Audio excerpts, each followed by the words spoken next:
Ben took another step forward, his boots sinking slightly into the damp earth with each heavy stride. His body was exhausted, every muscle screaming in protest as he trudged onward through the endless forest.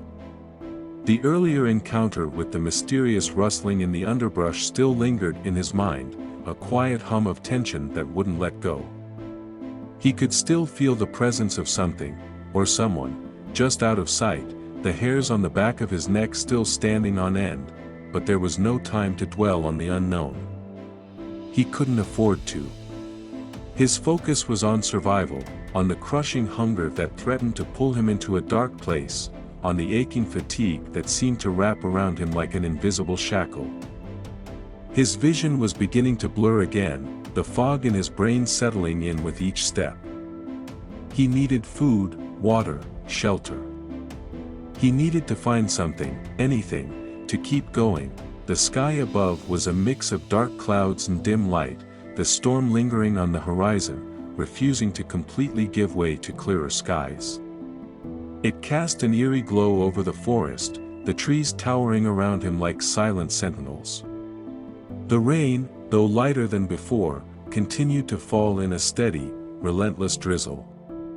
Every drop felt like a reminder of how small he was in this vast, indifferent world. The wetness, the chill, the hunger, they were all part of the price he had to pay for being here.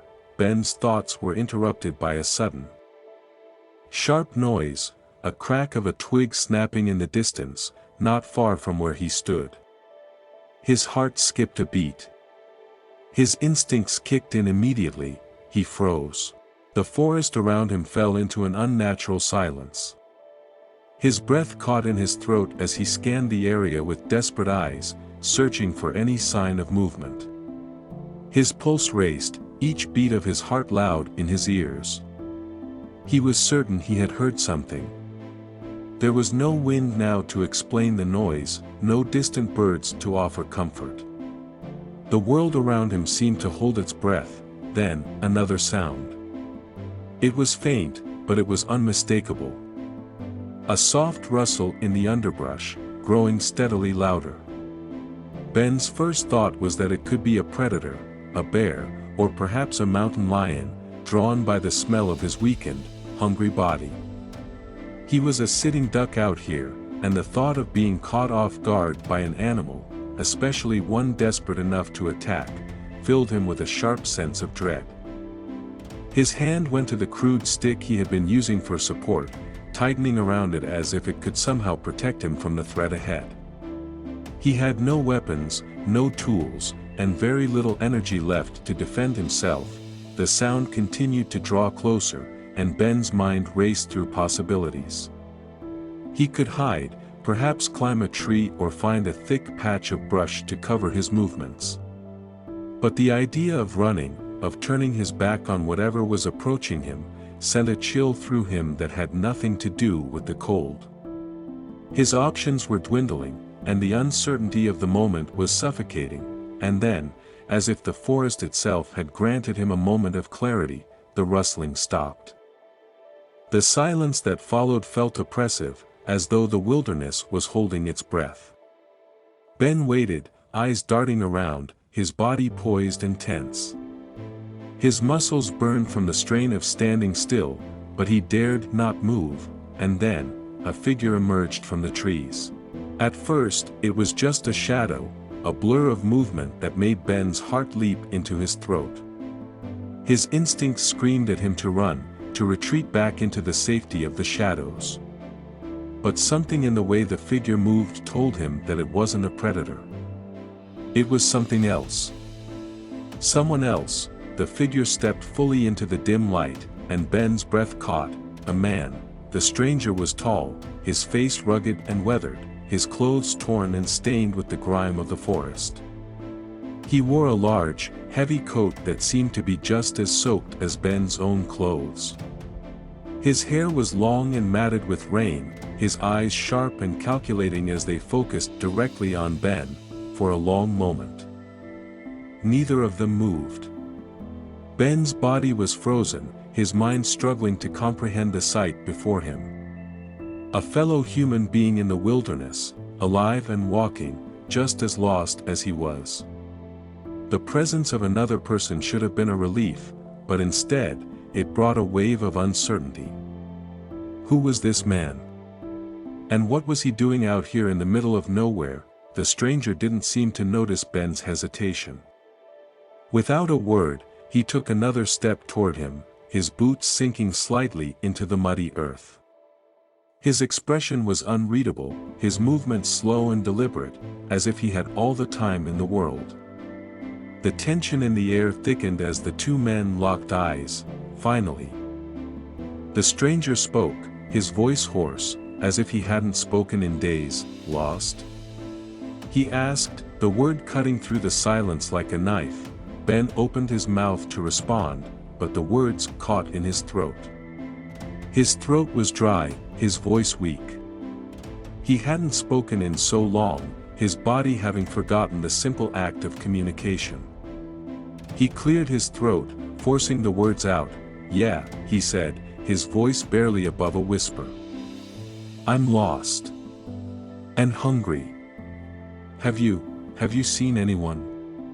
A search team or? The stranger raised a hand, cutting him off, his eyes scanning the forest behind Ben as though searching for something. He didn't seem particularly concerned with Ben's question, or with the idea of a rescue. There's no one coming, the man replied, his tone flat. The forest doesn't give a damn about you. Or me. Or anyone. The words hit Ben like a slap. It wasn't what he wanted to hear, but it was the brutal truth. He had known it, deep down. The wilderness wasn't going to wait for him to be found. He was on his own, just like this man, just like everyone who had ever gotten lost in the vastness of the wild. Ben took a step forward, his gaze fixed on the stranger. What are you doing out here? He asked. How long have you been lost? The stranger's lips twitched into a half-smile, one that didn't quite reach his eyes. Too long, he said softly. You get used to it. The hunger, the cold. Eventually, you stop caring about the days. You just survive. Ben felt a shiver crawl down his spine. He couldn't help but wonder how long this man had been stranded, alone in the wilderness. The idea of being here for so long was almost too much to bear. He had only been lost for a few days, but already, it felt like a lifetime. What kind of person did you become when time no longer mattered, when survival was the only thing that kept you going? The stranger studied him for a moment, as if sizing him up. Before nodding toward the dense trees ahead, you need food? He asked. Ben's stomach answered for him. He didn't need to speak. He didn't need to ask. Yes, he said simply. I need food. Water too. The stranger's gaze softened slightly, though his expression remained unreadable.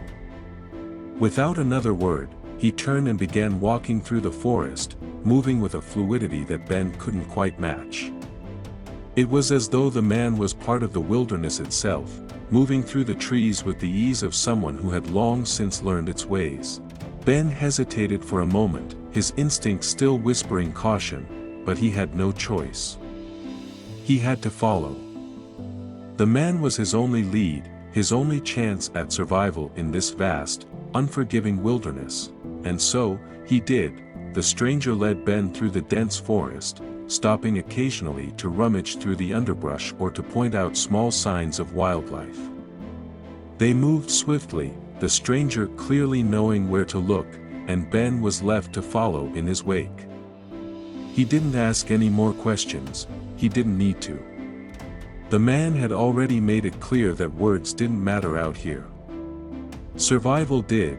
As they walked, Ben's mind raced with questions. Who was this man? What had brought him to this point?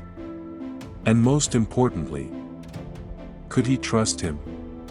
The forest was a harsh and unforgiving place, and even in the company of another person, trust didn't come easy. but for now, he had no choice but to follow. The stranger, as if sensing Ben's unease, spoke again, his voice low and gravelly, "Keep moving. And don't look back." Ben didn't ask what that meant. He just nodded and followed, trusting that the stranger knew something he didn't. They moved deeper into the forest, into the unknown, with only the sound of their footsteps and the distant calls of birds to accompany them. The wilderness had shown him its cruelty.